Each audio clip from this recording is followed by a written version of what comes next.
สวัสดีค่ะ ดิฉันนางสาวนิชาภัทร นามวิชัย เลขที่ 21 วันนี้ดิฉันจะมานำเสนอเกี่ยวกับพระราชบัญญัติคุ้มครองข้อมูลส่วนบุคคล วันนี้ดิฉันเสนอเกี่ยวกับมาตรา 37 ค่ะ มาตรานี้กำหนดให้ผู้ควบคุมข้อมูลส่วนบุคคลต้องจัดให้มีมาตรการรักษาความมั่นคง ความปลอดความปลอดภัยของข้อมูล เพื่อป้องกันการสูญหาย การเข้าถึง การใช้ การเปลี่ยนแปลง หรือการเปิดเผยข้อ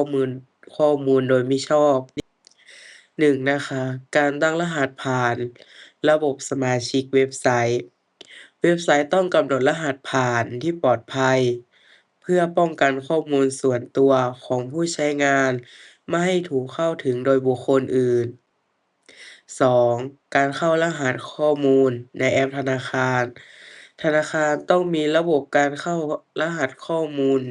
ธุรกรรมเพื่อป้องกันการโจรกรรมข้อมูลทางการเงิน 3. การจำกัดสิทธิพนักงานเข้าถึงข้อมูล องค์กรต้องกำหนดสิทธิการเข้าถึงข้อมูลเฉพาะพนักงานที่มีหน้าที่เกี่ยวข้องเท่านั้น 4. การสำรองข้อมูล ต้องมีการสำรองข้อมูลไว้ในระบบ เพื่อป้องกันข้อมูลสูญหายจากเหตุการณ์ขัดข้องหรือภัยพิบัติต่างๆ 5. การแจ้งเหตุเมื่อข้อมูลรั่วไหล จากเหตุการณ์ละเมิดข้อมูลส่วนบุคคลต้องแจ้งหน่วยงานที่เกี่ยวข้องและเจ้าของข้อมูลโดยเร็ว ค่ะ ดิฉัน